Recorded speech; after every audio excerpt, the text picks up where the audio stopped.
அன்னைக்கு நாங்கள் வாங்குற துணி தைச்சதில் பாதி வாங்கினாலும் எங்களுக்கு போதும். துணியை விற்றுட்டேன், என் வறுமையில் நான் விற்றுட்டேன். சட்டை ஒன்று 600 எடுக்கிறேன், எனக்கு 200 ரூபாய்க்குலாம் உனக்கு என்ன குறைஞ்சி போயிடும். அதனால தான் எங்கள் தொழில் ரொம்ப கேவலமாகிடுச்சு. அது மாதிரி ஆகிப்போச்சு எங்கள் தொழில். என்ன எப்படி சொல்கிறீங்க? இந்த உண்மை 100% உண்மைங்க. 12 டெய்லர் வச்சு வேலை பார்க்குறவனுக்கு ஊசியிலே நூல் கொடுக்க தெரியல, தொழிலை பற்றி என்னன்னு தெரியாத. எல்லா திறமையும் இருக்குங்க. அவனுக்கு நம்ம இருக்கு, நமக்கு 60 பைசா நான் முக்கால்வாசி வேலைக்கு வந்துட்டு இதுக்கு 30 வயசு நமக்கு செஞ்சிருச்சு. அவனுக்கு 25 முடிய போகுது. கல்யாணம் பண்ணுற ஸ்டேஜில் இருக்கான். அவனை ஒரு நல்ல ஆக்கி என்னுடைய ஆசை, என்னுடைய கனவு அதுதான். கஷ்டப்பட்டு உழைச்சிக்கிட்டு தான் இருக்கேன். ஒரு காலத்தில் கூட உண்மை ஆகுமா அப்படின்னு நினச்சி கூட என்னால் பார்க்க முடியல. இப்போ நாளைக்கு ஆயிடுவோம்மா, நாளை கழிச்சு ஆயிடுவோம்மா, ஒரு வசதி வாய்ப்பில் நம்ம வந்துடுவோம்மா.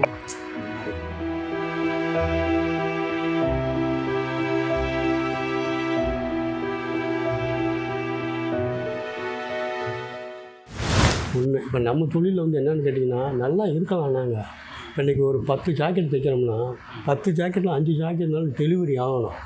டெலிவரி ஆனால் தான் நமக்கு எதாவது கொஞ்சம் கெயின் கிடைக்கும், குடும்பத்தை ஓட்டலாம். இந்த அவசரம்னு சொல்லி கொடுப்பேன். ஒரு 10 நாளைக்கு அந்த பக்கமே வரமாட்டாங்க கிராமத்தில் நடக்கிறது. இதுதான் அதே மாதிரி ஒரு 5 சட்டை எடுப்பேன். 5 சட்டை எடுத்து தைக்க கொடுப்பேன். சார் ஒரு சட்டை அவசரம், நான் ஒரு ஃபங்க்ஷனுக்கு போகணும், நாளை கழிச்சு நேரம் வரையும் கொடுத்துருங்கன்னு. நம்மளும் வேலை இல்லாமல் இருக்குமே, அதுக்கு மெட்டீரியல்லாம் காசு போட்டு நம்ம ஜாமான் வாங்கி தைச்சிட்டோம்னு வைங்க. இப்போ 5 சட்டை கொடுத்துருக்கேன். ஒரு சட்டை வாங்கும்போது எனக்கு குறைஞ்சது ஒரு 500 ரூபா நான் கொடுக்கணும்ல. கொடுக்க மாட்டேன். சார் அந்த சட்டை 4 சட்டை வாங்க வருவில்லை, அன்றைக்கி கொடுத்துறேன் அப்படின்னா இந்த சட்டை கிளியற வரைக்கும் என் பக்கமே வரமாட்டேன். இப்போ நான் அந்த 5 சட்டைக்கு நான் வாங்கியிருக்கிற மெட்டீரியல் அதுக்கு உண்டான செலவு யார் கொடுக்குறது? அன்னைக்கு நாங்கள் வாங்குற துணி தைச்சதில் பாதி வாங்கினாலும் எங்களுக்கு போதும். இதில் இன்னொரு விஷயம்னு கேட்டிங்கன்னா, ஏகப்பட்ட கடையில் நாங்கள் டெய்லரில் துணியை விற்றுடுறோம். அப்புறம் என்ன செய்யுங்க? நம்ம அந்த மெட்டீரியலுக்கு காசு போட்டு வாங்கி வச்சுருக்கேன், அதுக்கு நஷ்டம் வாங்கிட்டு தொடர்ந்து மேலும் மேலும் போய்கிட்டே இருக்கேன். மேற்கொண்டு மடித்து வச்சு அந்த துணி ரொம்ப நாளைக்கு வந்து கெட்டும் போயிடும். அப்போ நாங்கள் என்ன செய்கிறோம், பழிச்ச அளவுக்கு விற்றுடுறோம். துணி எப்படி கெட்டு போகும்? அந்த மடிக்கிறோம்ல, நாங்கள் அயன் பண்ணி வைக்கிறோம்ல, அந்த இது பூரா ஒரு நிறமாக ஃபேட் ஆகிடும். ஒரு 6 மாதம் மேக்ஸிமம் இருக்கும். அதுக்கு மேலே போன வந்து நான் சொல்லலை, ஃபேட் ஆகிறதுக்கு வாய்ப்பு இருக்குது நிறையா. அந்த அயன் பண்ண பகுதி அந்த கிரீஸ் வருதுல்ல, அந்த பகுதி கூட ஒரு மாதிரியாக தடம் இருக்கும். அது மாற்றவே முடியாது. நீங்கள் சப்போஸ் நீங்கள் 4 சட்டை கொடுத்துருக்கீங்க, நானுமே வாங்கிடுவீங்க, நாளைக்கு நான் விற்றுருவேன். ஒரு 6 மாதம் மேலே எனக்கு வறுமையில் விற்றுடுறேன். இப்போ நீங்கள் வந்து வீம்புக்கு எனக்கு சட்டை வேணும்னு கேட்குறீங்க, சொல்லுங்கள், இந்த இடத்துல என்ன செய்கிறேன்? நான் என்ன பண்ணேன், மன்னிப்பு கேட்பேன், தான் வாங்கி கொடுப்பேன். இதான் நடக்க முடியும். மன்னிப்பு கேட்குற வாய்ப்பே இல்லை.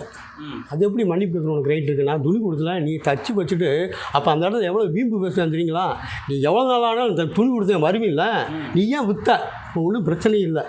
5 சட்டை எடுத்துக்கல, பிள்ளை கொடு, கிடைக்குமா?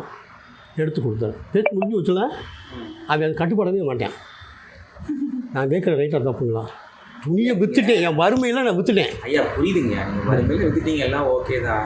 இவ்வளோ மாதிரியே அவனும் வறுமையில் இருக்கிறவன் தான், ஏதோ ஆசையில் வாங்குறவன் தானே, அவன் தொடர்ச்சியாக பண்ணக்கூடியவனா, அதை நம்ம யோசிக்கணும்ல. இதே மெட்டீரியல் இதே துணி வேணுங்கும் போது அவன் வீம்புக்கு பேசுகிறேன். அப்போ நானும் வீம்புக்கு என்னால் முடிஞ்சு கேட்குறது, அது வந்து நீங்கள் ராங்குன்னு சொல்கிறீங்களா ரைட்டுங்கிறீங்களா? இல்லைங்க, பணத்தை எடுத்து நம்ம பயன்படுத்திட்டோம்ல, அப்போ நம்ம தானே தவறு செஞ்சுருக்கோம். அதாங்க, நீங்கள் தவறு பண்ணிட்டோம்னு நீங்கள் ஈஸியாக சொல்லிட்டீங்க. நான் வறுமையினால அதை செய்கிறேன். வறுமையினால செய்கிறேன். இப்போ நீ காலகாலத்தில் துணி எடுத்தவன் இவ்வளோ காசு போட்டு துணி எடுக்கிறீல்ல, ஒரு சட்டை ஒன்று 600 எடுக்கிறேன், எனக்கு 200 ரூபா கொடுக்கணும், உனக்கு என்ன குறைஞ்சி போயிடும்?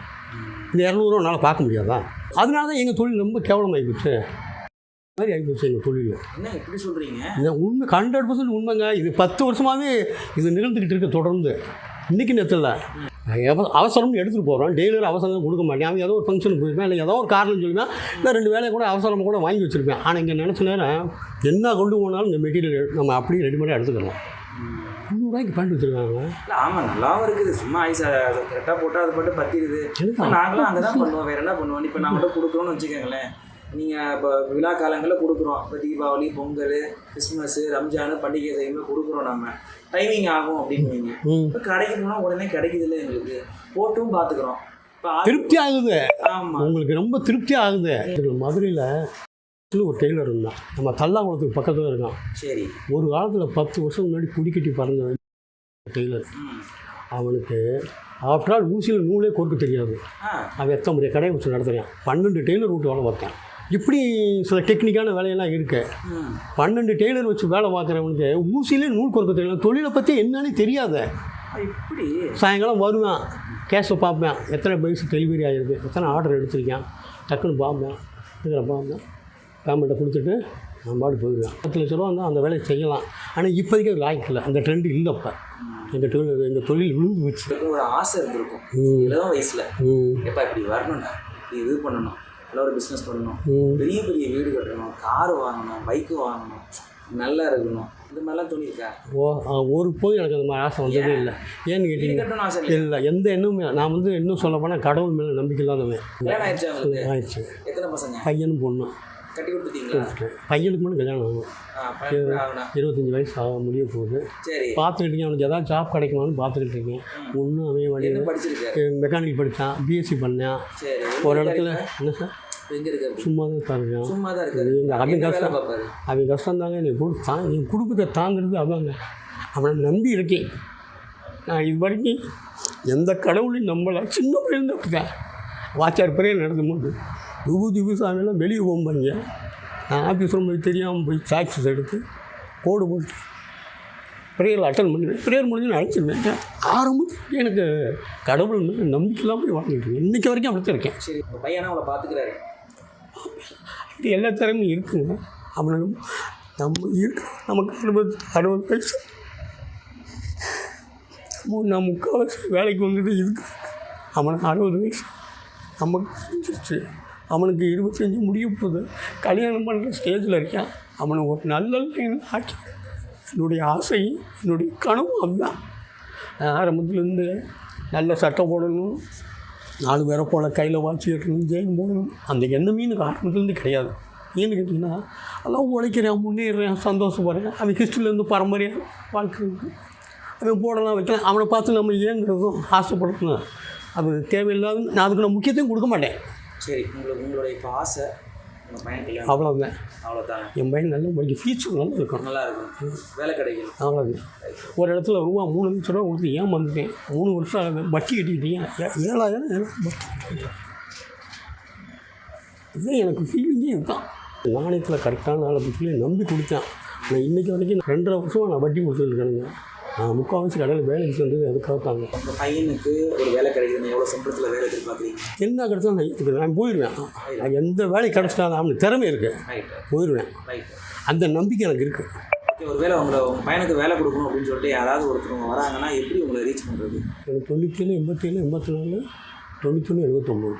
சரி, ஓகே. எனக்கு நம்பிக்கை இருக்குது உங்கள் பையனுக்கு நல்ல வேலை கிடைக்கும் அப்படின்னு சொல்லிட்டு நிம்மதியாக இருக்குது. இந்த நிம்மதியில் நாங்கள் ஓடிக்கிட்டு இருக்கேன். நான் கண்டிப்பாக எப்படியாச்சும் இவனை அதே நீங்கள் ஃபஸ்ட்லேயே கேட்டீங்க சரியான கேள்வி, என்னை யாரும் கேட்காத கேள்வி. ஏன்னா நீங்கள் கேட்டது 100% உண்மை. சின்ன பிள்ளைலேருந்து ஒவ்வொருத்தருக்கும் ஆசை இருக்கும். கார் வாங்கணும் ஆசை இருக்கும், வீடு கட்டணும் ஆசை இருக்கும், 2 பொண்டாட்டி 3 பொண்டாட்டி கட்டணுங்கிற எண்ணத்தில் ஃபியூச்சரில் வரும். அவனை மாதிரி நம்மளும் இருக்கணும். நான் தான் சொல்லலை, பெருமைக்கு சொல்லலை. நான் எதுவுமே ஆசைப்படவே மாட்டேன். இப்போ நீங்கள் கழுத்து நேரம் நகை போட்டுருந்தீங்கன்னா நான் அதை பார்த்து பொறாமப்படும். சரி, அவருக்கு இருக்கிறது போடுறாரு, அவ்வளோதான். இதனால் நான் பொறாமப்பட்டு எனக்கு என்ன கிடைக்கும் போதா? ஐயா, சாமி, முருகன் அவர் போட்டிருக்க மாதிரி எனக்கு கொடுக்கணும். நான் எந்த கடவுளை போய் ஒரு ஆள் நான் கெஞ்ச போகிறதில்ல. அவருடைய ஃபியூச்சரில் அவர் போட்டிருக்காரு. அவர் லைஃப்பில் நல்ல மாதிரி இருக்கணும்னு நினச்சிருக்காரு, வாழ்ந்துக்கிட்டு இருக்காரு, போய்கிட்டு இருக்காரு. அவர் ஹிஸ்ட்ரி அப்படி இருந்திருக்கு, நம்ம ஹிஸ்ட்ரி இப்படி இருக்குது. அப்படி தான் நான் போகணும். இது வரைக்கும் அப்படி தான் போய்கிட்டு இருக்கேன். இது எல்லாமே வந்து பார்த்தீங்கன்னா நான் பதிவு பண்ணுவேன். ரொம்ப நன்றி, மிக்க நன்றி. உங்களுக்கு நீங்கள் நினச்சது வந்து கூடிய சீக்கிரத்தில் வந்து கண்டிப்பாக நடக்கும்ன்ற நம்பிக்கை எனக்கு இருக்குது. எனக்கு அது போதும். வணக்கம். நீங்கள் சொல்கிறீங்களே 100% உண்மை. அதை நான் ஏற்றுக்கிறேன், வரவேற்கிறேன். உங்கள் ஆசைனால எனக்கு எது ஆசைனால கடவுளை இருக்கட்டும். மனுஷங்க, நான் மனுஷனுக்கு மரியாதை கொடுக்குறவன். உங்கள் நம்பிக்கைக்கு நீங்கள் கடவுளை ஏற்றுக்கல, மனுஷனை ஏற்றுக்கிறேன். 100% நம்பிக்கைக்கு கடவுளையும் ஏற்றுக்கிறேன், மனசனையும் ஏற்றுக்கிறேன். ரெண்டும் சேர்ந்து ஒரு நல்ல விஷயம் நடக்கும். நன்றி. இந்த கதையே போதுங்க. இப்போ உங்களுக்கு மனசு நல்லா இருக்குது?